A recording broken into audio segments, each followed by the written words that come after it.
We are governed, our minds are molded, our tastes transformed, our ideas suggested largely by men we have never heard of.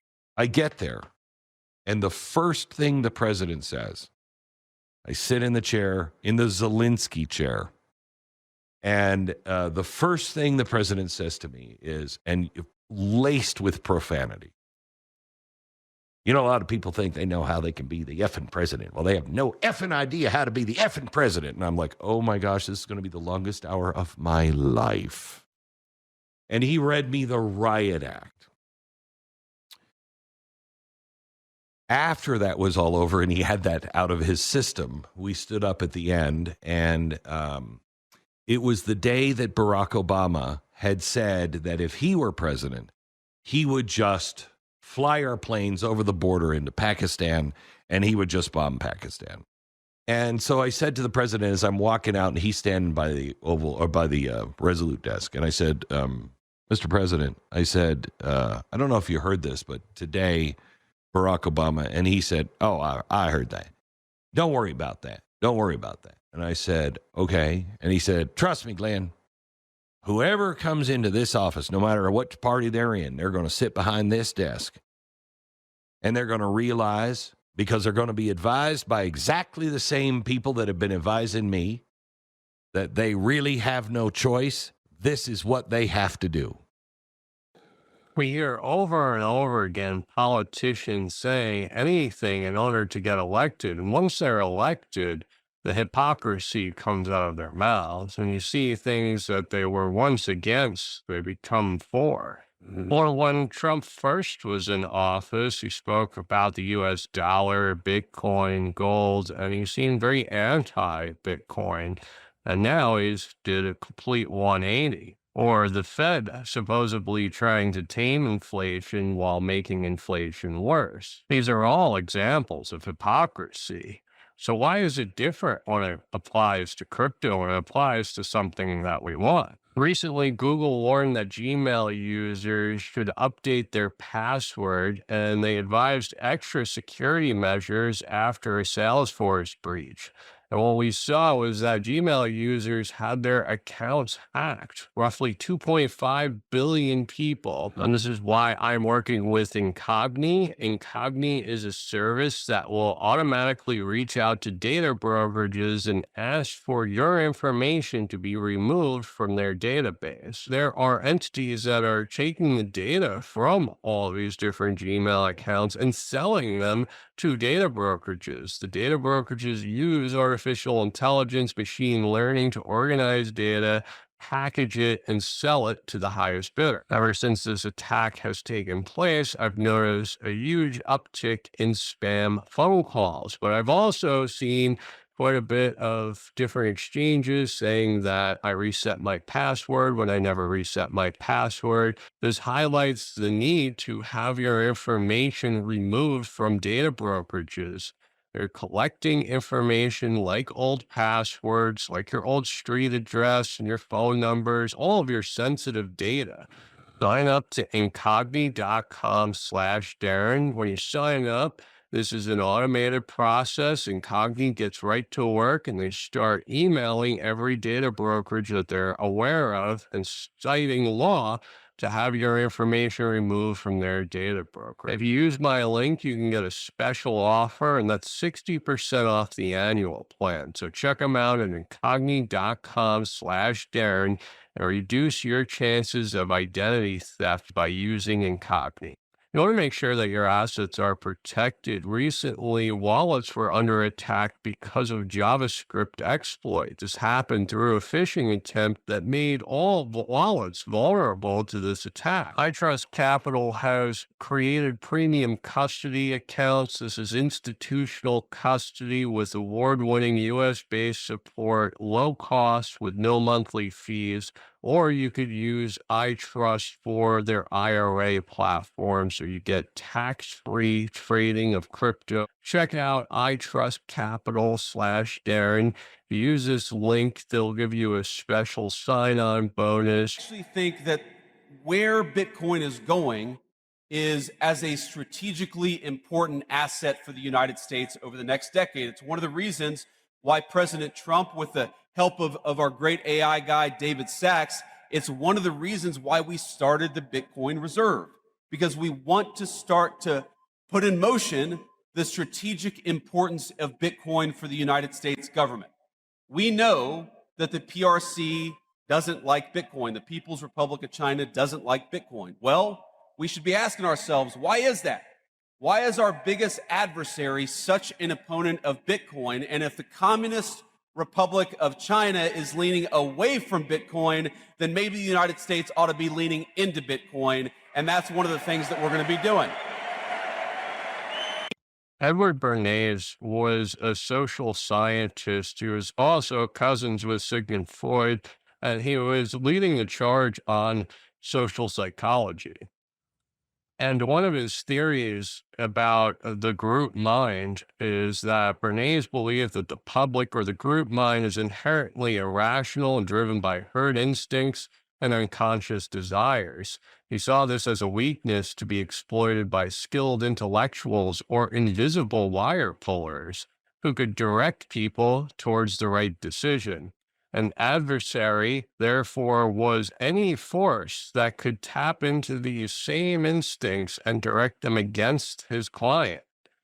A few years ago, the hot button topic was that CBDCs were going to enslave the world, digital identities, this tech dystopian future.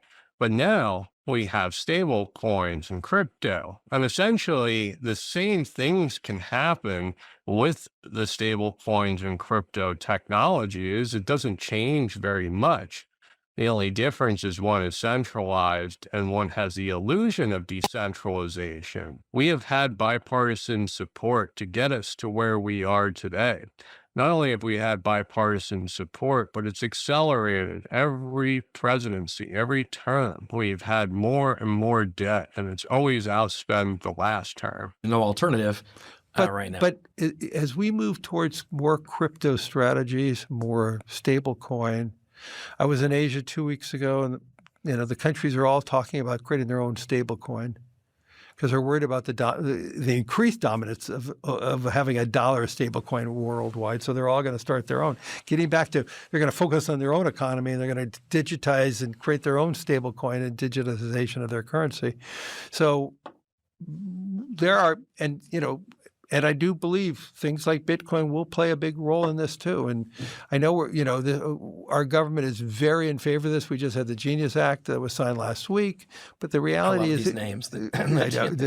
But if we don't handle this properly, we are going to lose this right. I think we've got to your point, we have a growth problem, and the other element is we have a spending problem, which has got to get under control one way or another. And totally, an absolute bipartisan disaster. And I talk to our clients all the time about what you just said earlier about being an owner versus a lender. There's 1,000 investments, BlackRock's in every single one of them. Yeah. End of the day, you're an owner, you're a lender, and wealth is created. And don't be a lender. Don't be a lender. Lenders are for short-term moments when you're less optimistic. 100%. Think of each currency as its own network. The US dollar has the most liquidity within this network, and it also has the most TVL, or total value locked. So all of the stocks, bonds, and real estate that is priced against US dollars gives the US dollar its value. You've probably heard the expression that the dollar is the least dirty shirt within a hamper. And this is the truth, is that most fiat currencies are depreciating rapidly, but the US dollar is the better currency out of all currencies. Now, that doesn't stop nations from legally binding their citizens to price their different assets in their local currencies and then having some type of liquidity pool between US dollar stable coins and the currency of their local jurisdiction. Enforcement that takes place, and this could happen at a protocol level. The protocols could actually bind people's digital ID to price all of their assets within their local currency, and it can happen at a smart contract level.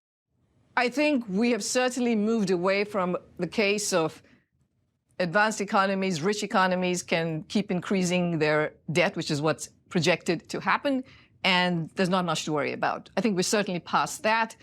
Major economies are beginning to worry about what's happening to their yields. You're seeing that. It's a major concern in France right now as we speak. But even in the US, long-term yields are basically back to pre-GFC level. We are away from that world of big global savings glut, away from that world of central banks buying large amounts of government assets. So I think it would be really complacent for any government, rich or poor, to say that, well, no, our debt will always be bought. And I think one point I want to make is that we talk about resilience for the global economy, and which has been really the positive of these last many years, despite all these shocks. But we should recognize that the reason we've seen resilience is because we haven't had a financial crisis, despite the pandemic, despite wars, despite geoeconomic fragmentation, despite Fed rates going up very sharply. We've not had a financial crisis. That doesn't mean that that will never happen. We have very high levels of debt around the world. I think bond markets are in a fragile place. You have valuations in equity markets that are sky high. So I would say tread carefully, because if you do have a financial crisis, we know the scarring that comes from that is long lasting. Bonds all over the globe are starting to crumble. You're seeing interest rates rise, particularly in France. And what this means is that there are less and less buyers of French debt. And this trend will continue. You heard what Larry Fink had to say. He said, don't be a lender. And that includes to government. We're seeing debt teeter, and it's about to fall off of a cliff, leading to mass currency devaluation. One of the tools within the government's toolboxes is stable coins. So forcing fintechs to back currency with bonds seems like the likely knee-jerk response from governments as debt implodes and their currencies devalue. In the future, maybe when market structure passes, do you see stablecoins being used as collateral for things like tokenized securities? I don't see why not. I think that again, this question was asked when we were doing the media blitz here a few moments ago. I think that once we see tokenization start to occurring more frequently, that you're basically going to see all the dollars go into stablecoins at a certain point over the course of the next decade. Now, there's a huge difference between market makers and automated market makers. You see, in the stock market, there's things called market makers, and they're taking the reverse action of anything that's happening in the market. So if somebody's selling, they're a buyer, and if somebody's buying, they're a seller. Now, with an automated market maker, you contribute both tokens, so USDT and Bitcoin, for example. So you contribute 50% of each in order to make a liquidity pool token. Now, everybody that swaps between USDT and BTC are giving you trading fees, and this adds up over time. And this is how you can make money within DeFi. The entire banking system is based on the concept of matching borrower to lender. The banks charge fees between the different borrowers and lenders. With DeFi, you're taking the banking model, but applying it peer-to-peer.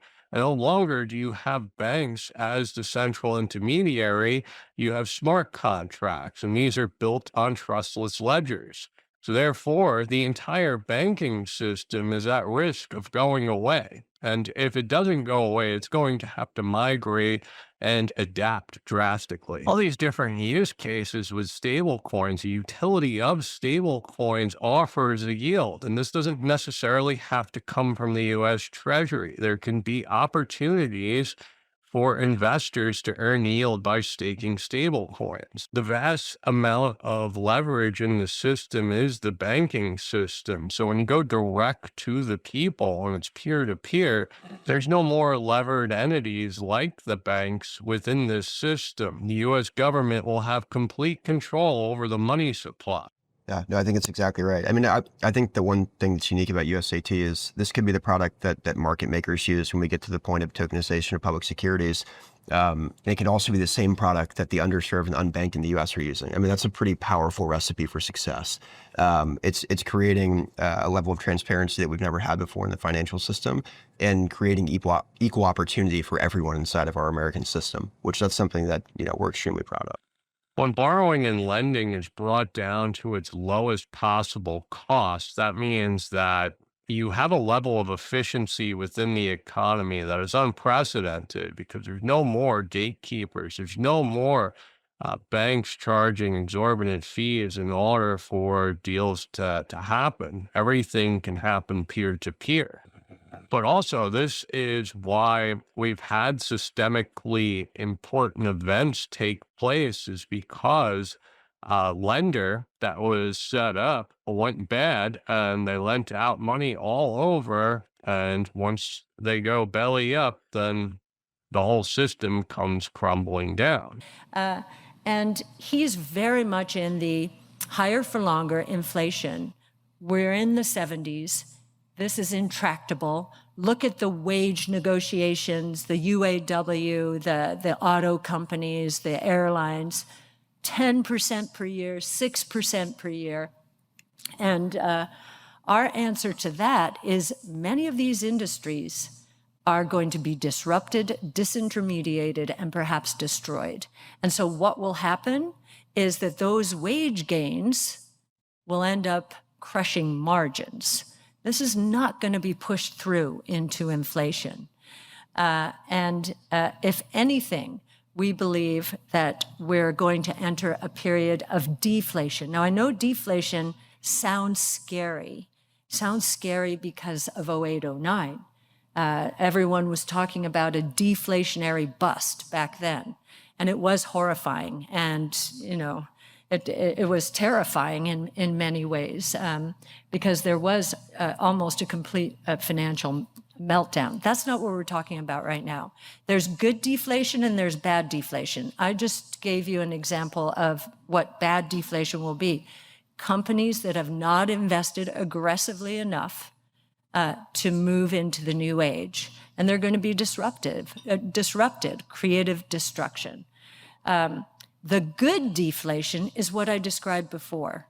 Those learning curves causing cost declines, which are passed through to prices, which will cause booms, absolute booms in these technologies and in productivity. And the virtuous cycle that we're going to see is going to be astounding. Robotics, artificial intelligence, drone, nano, quantum, the list goes on and on. And when these technologies converge, they have feedback loops. And the application of these technologies is not happening like you may think. Many of these businesses need to train AI using their own data sets. Oracle exploded upwards, and this was that they were selling more products than they had. I mean, this is a great problem to have if you're a business. This is also the reason NVIDIA shot up like it did. 11%, 9% when food prices have gone up and people can't get them and toilet papers aren't on the shelves. I get it. It leaves people in a really big mental problem. But whether inflation is 3.1 or 2.9 is nowhere near as important what's happening with AI. And I think this week was the week of Oracle. And I think, and I'm sure we'll get more into it, but for me, this was the dividing line where I think this week between Oracle happening and the CPI being out of the way now, so the Fed's going to cut rates, I think all of the bearish sentiment that's been sitting out there where people refuse to stop with the tariffs, because that's what the CPI is. I'm worried that tariffs are still going to show up somewhere. I think this was the official ending of tariffs this week. All right. It is the reason why I spend all of the time that I do on AI. It's the reason that, you and I basically got together, because I believe AI is the gateway to crypto. Economists don't know anything about AI or crypto. Nothing. So what happened in Oracle, I mean, just to put this in economist terms, which no one put out this week, Oracle had an increase in orders of $317 billion. Okay. Is that a lot? That's a lot. To put it into context of economist terms, nominal GDP in the US is, let's say, 4.5%. At 4.5% on a $30 trillion economy, you're talking about, let's say, $325 billion a quarter increase. So Oracle in 3 months, their back orders grew by $300 billion. So what's more important right now than what's happening with artificial intelligence? And that's just the infrastructure side. That doesn't include the profit margin side. It doesn't include the adoption side. It doesn't include any of the other things that are going on. This is literally one of the largest companies in the world saying, we don't have enough capacity for the orders that are hitting us. Economists don't talk about that. They're still fixated on whether core goods services moved up. And I'm not kidding you. It gets rounded to where the big, let's say, scary part today was, well, it came out at 0.346. If it had come in at 0.351, we would have rounded it up to 0.4. That's the stupidity that gets in for people thinking that is going to help you make money or not. Economists are using very old models, and this accounts for things like cost and production, supply and demand. And the economy that we have moved into is a very different economy. And this is where technology leverages resources in ways that we can't even quite comprehend yet. I mean, ChatGPT's moment where showcasing what large language models are capable of really blew the minds of the consumer. And it's still accelerating, and it's accelerating at a pace that is unprecedented. So when we apply this to new businesses, to technology, to banking, to payments, to everything changes drastically, and economists have not caught up quite yet. And the real economy and the technological economy are merging. The lines are being blurred. We're seeing this with robotics, with artificial intelligence, with the application of tokenization. And it's just going to keep expanding. So if technology and the physical world are merging together, then the efficiency technology offers will be applied to these large-scale businesses that pay taxes, that offer products and goods to consumers, and the costs of everything can deflate. These technologies are balancing debt to GDP, and this is the ratio to determine if hyperinflation or inflation will occur. So the more efficiency that is being utilized by companies through technology, this will stabilize currencies and prevent currencies from hyperinflating or mass inflating. Gaping hole in the economy. If you look to the housing market, it is at a standstill. You have home sales, existing home sales that are at lower levels than when the population were 100 million people fewer in the US.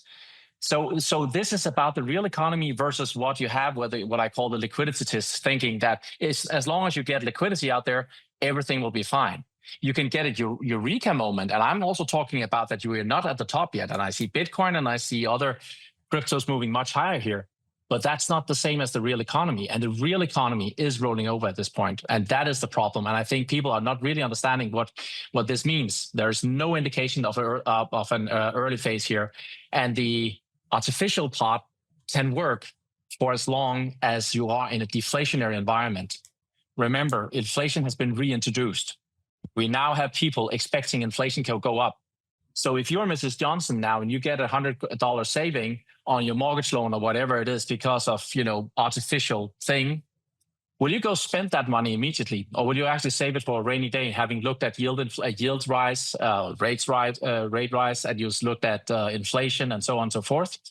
I say that the time for the easy lunch, free lunch from the Fed and whatever is coming to an end. Will they try? Yes, they will. But they are not going to do it. They cannot sustain the tidal wave of the real economy. And that's the problem. So home prices are at all-time highs, and many of the indicators used to predict the 2008 financial crisis are flashing red at this moment. Not to mention, there are funds like Blackstone that are packaging up single-family homes and selling them in the stock market. And it looks obvious that there is a bubble that will pop within homes.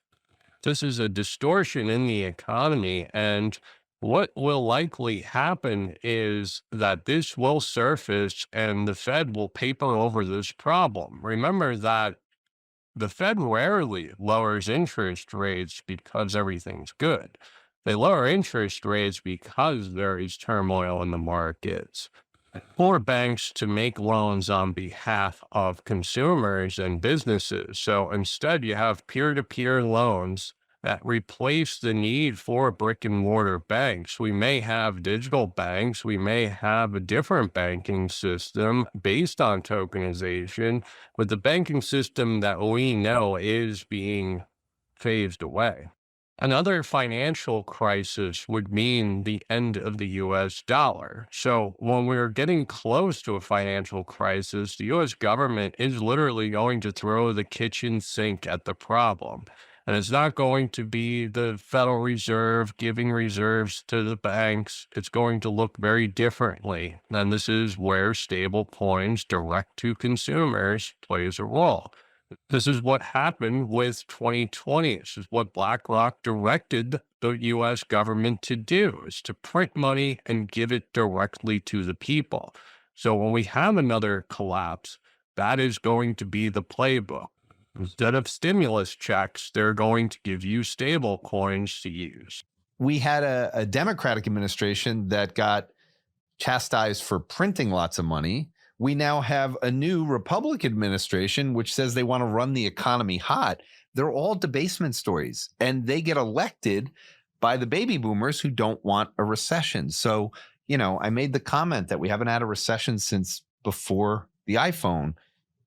Before the iPhone, we had 9 trillion of debt, and now we have 37 trillion. People just have to understand that at the government level, we have locked ourselves into a world where the only way out of having this much debt is you can't have another recession. You can't have something big, or you end up in the Great Depression.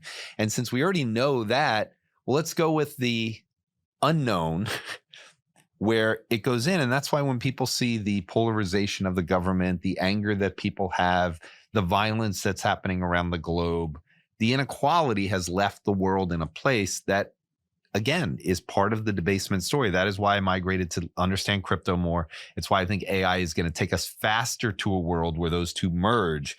And it happens at a time when very few people that I've met on Wall Street that were trained in the same way I did, trading markets, understanding macroeconomics, understanding the history, where I can talk all day long from 1920 all the way up about what's happened to markets and interest rates. And all of a sudden it's like, throw it all out the window. AI and crypto are the only thing that matters at this point. And that's the way I believe it. And that's what's dominating the markets. And that's why people are having a hard time adjust to it. When we see real estate start to implode, we are seeing illiquidity in the real estate market today. That means that homes are not selling. Look at your local real estate website and look for homes that are under contract or selling. It's simply not happening. There's a freeze happening in real estate. It is likely that we are going to see problems in real estate surface. And when they surface, the U.S. government has no choice but to paper over the problem, and that is to print so much money that it's no longer a problem.